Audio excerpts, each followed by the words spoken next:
What are you going to catch? Bream? Bream, yeah. Any flathead? Yeah. Mulloway? Yeah. You're pretty confident. Good luck. Thank you. Here you go. Only in Carnarvon. There's a lot of colors, I don't know where to go. See a lot of colors, only feeling blue. G'day there, I'm Paul, and along with my wife Belinda, just want to say thanks for stopping by and watching as we make memories and explore life in general. If you enjoy what you're watching, please subscribe and don't forget to hit the bell, just to remind you of any new episodes. Hope you enjoy. The dreams are not the same for me.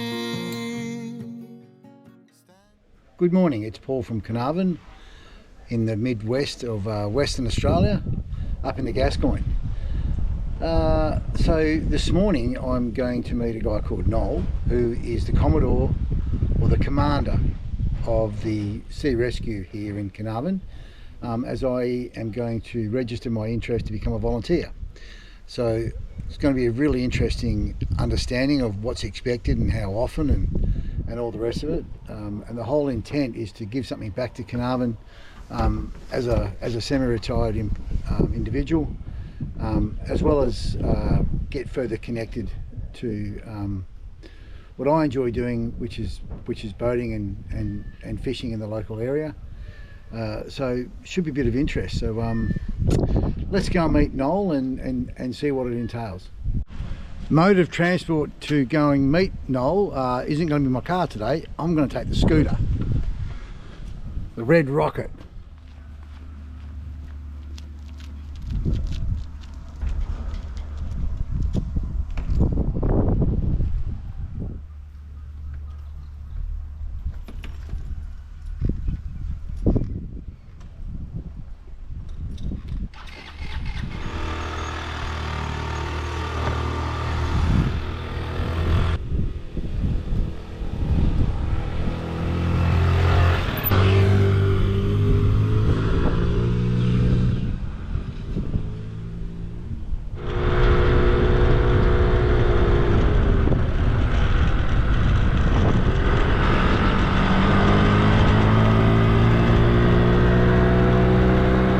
So there's a couple of ways actually to get to the boat harbour where the Sea Rescue building is. I'm going to take you the more scenic route, which is up the main drag of Carnarvon along the Facine till we arrive at the building. Let's go.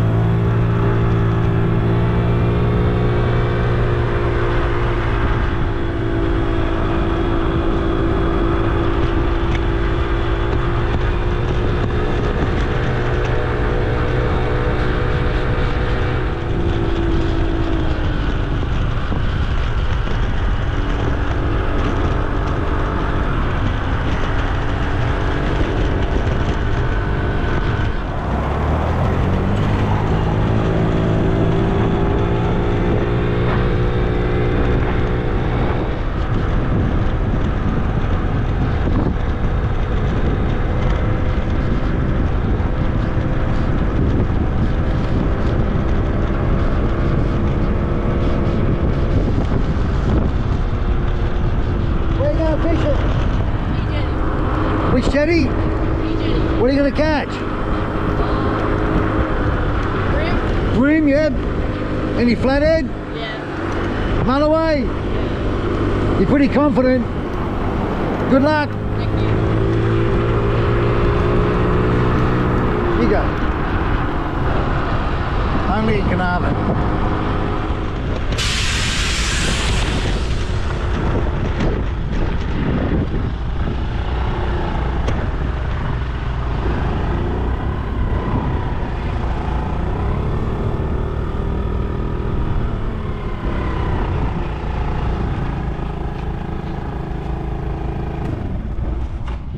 Alright, so I've just arrived at Carnarvon Volunteer Sea Rescue, and I've got to meet Noel. Noel, great to meet you, and wife Paula, and dog Picket.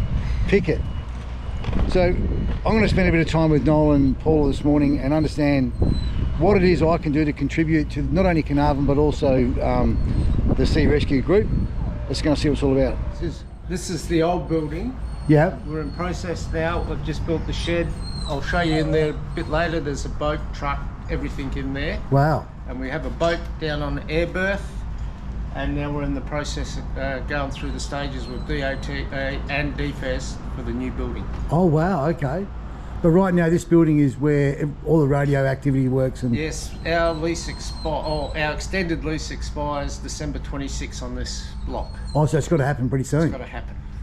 Good luck finding a builder in Carnarvon that'll build a building. We've got one, we'll do it in 12 months. In 12 months, start in 12 months or finish? Finish, from start to finish, 12 months. Okay. So if he starts by Christmas, that's all approvals from DFAS, we should be in there December 26. Wow. And I guess with the announcement of the artificial reef, there's going to be a lot more boating activity in Carnarvon. We do about 35 jobs a year. We Yeah. have been up to 81 as our most, a few years ago, 81 breakdowns and rescues. Wow. Wow. Interesting. So what is this? So this is the hub, or the old hub. This is the old hub, which is all ROIPs, radio over internet. You see, it's not manned, but it is, because there's somebody at home now with a laptop running through all this, running all that, which allows us then to get women and that involved that say they have to stay home and do the housework. They have a laptop sitting on their bench and they can do a radio roster for us. Wow, cool, uber cool. Nice view too, by the way. Just a shame the windows aren't clean, but anyway. Well, if you have a look, this building is seen its day. It was built in 89. Wow, okay. So what you're telling me is as a volunteer, you don't actually house yourself here. We'll actually house ourselves at home with our own laptop and we just have a login or something? Is that how it works? No, all these laptops are compatible to ROIPs. You can either... What's ROIPs mean? Radio over internet. Right, yep. Or you can come here and do it. We do all our rescues from here because we also have Track Plus so that we can monitor the rescue boats and track the rescue boats. How many rescue boats? 2. 2, okay, yeah. I'll show you them in a minute.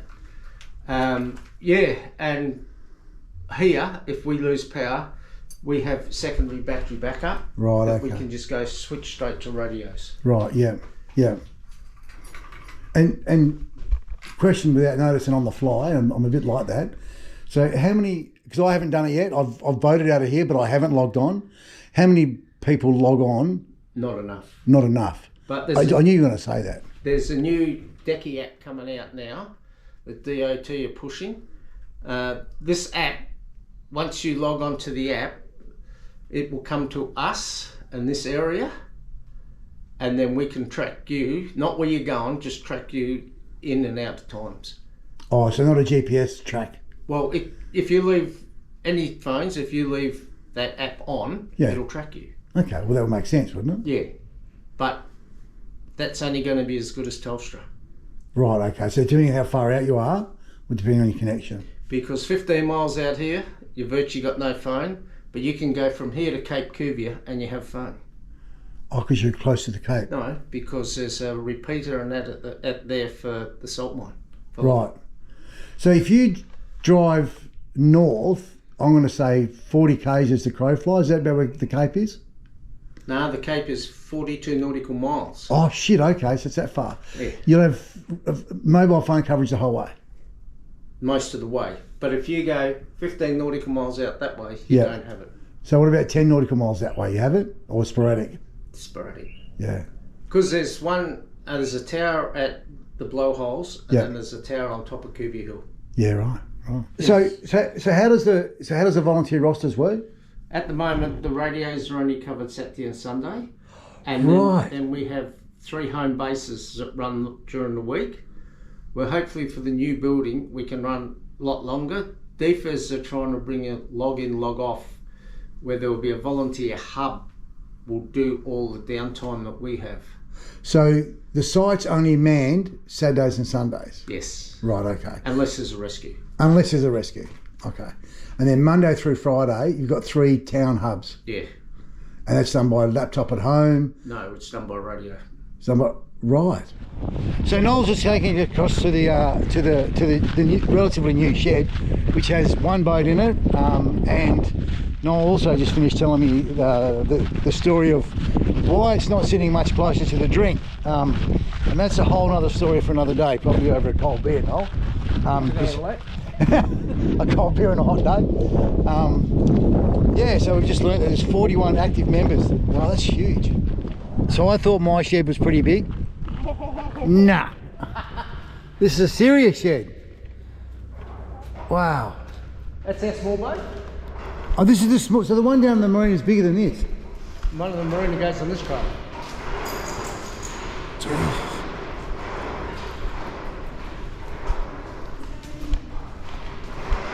It's a rude question to ask what the shed owes the volunteer group, like to build this shed. It's 500,000. Just under. I think it was 465 or something. So Noel, what kind of happens as far as, like, will you, so as we go on board, have a bit of a look.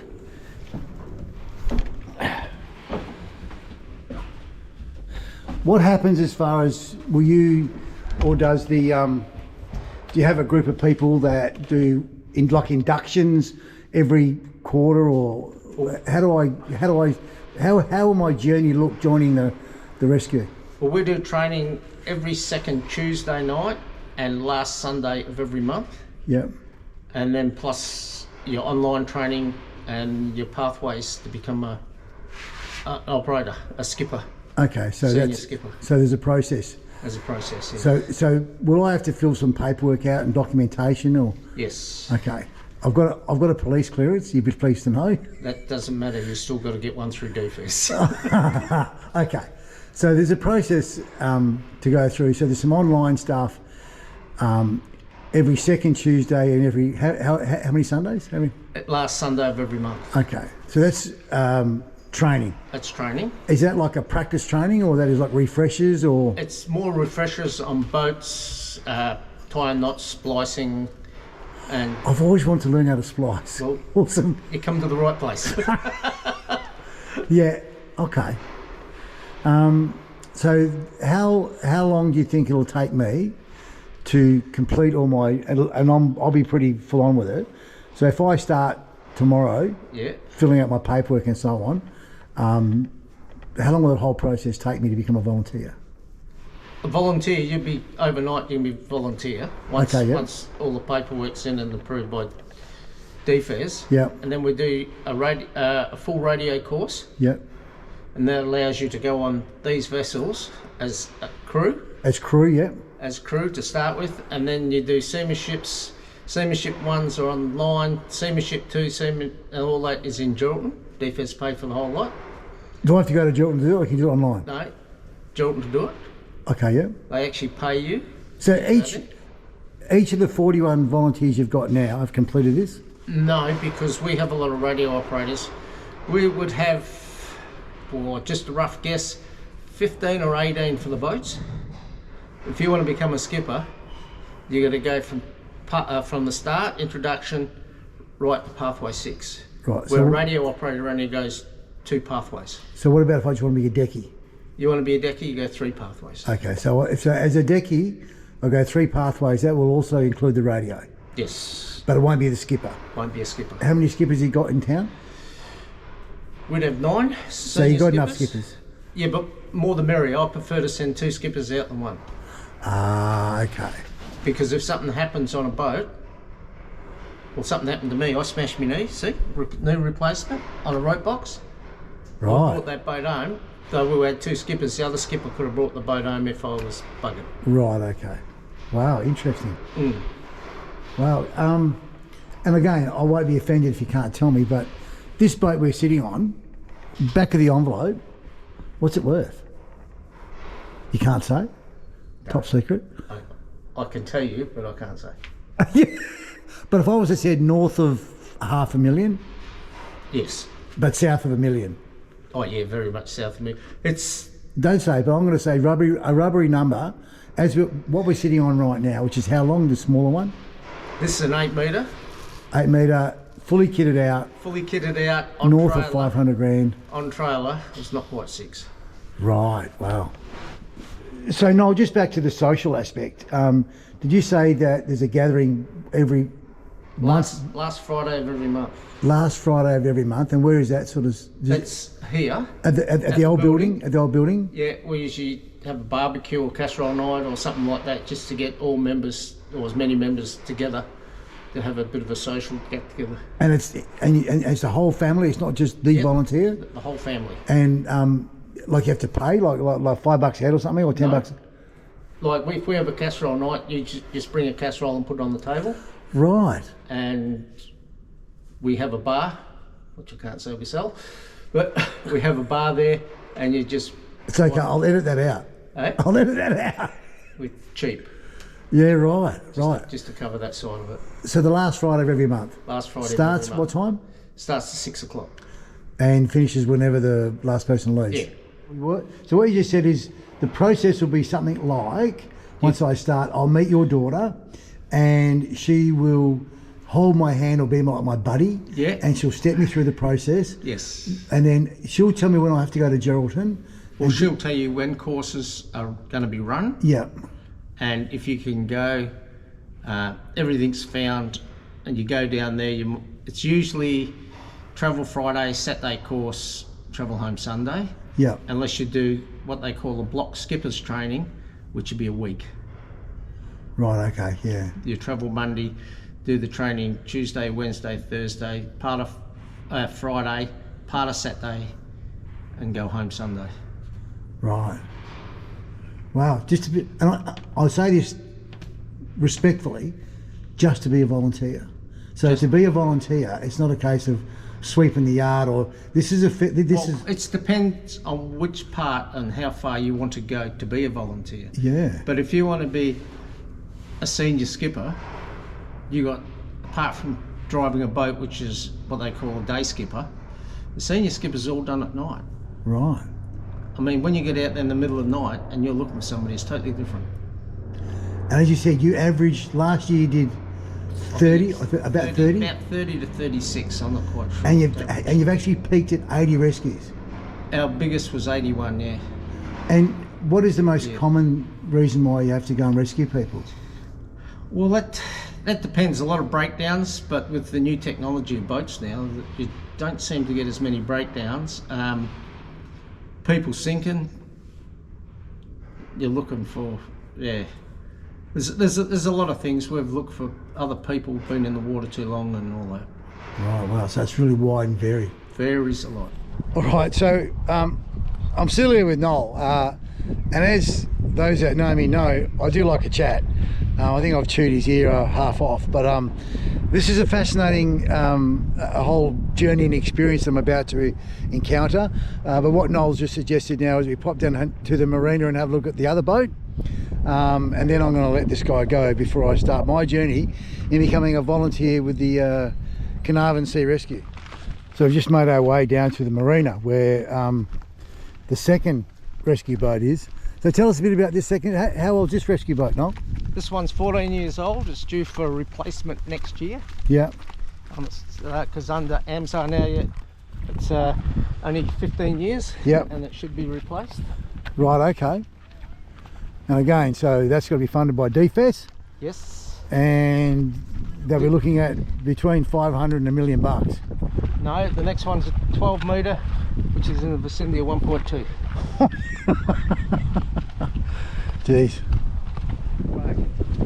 It's in Sharp Bay. So what's got the best equipment, Shark Bay or Carnarvon? I say Carnarvon. Yeah. Because we've got a hospital here, we do a lot more than them because we do all the medical. Right, okay. Yeah, you can see this is a bit longer in the tooth, eh? Yeah. The other one's a Southern Night, this is a Naiad. So Noel, mate, I think our little time together's got to come to an end. I could spend hours with you for all the fish there. Yeah. Just learning more about Carnarvon and what the Sea Rescue means to, you know, the town and all the boaties and all the locals. But I guess in time I'll get to experience it myself. So thanks for meeting me down at the club rooms and showing me around, and I very much look forward to getting all my documentation and meeting your daughter. No worries. All welcome. Thanks, mate. Hey, thanks for watching. If you enjoyed, please subscribe. Don't forget to hit the bell. We're for now.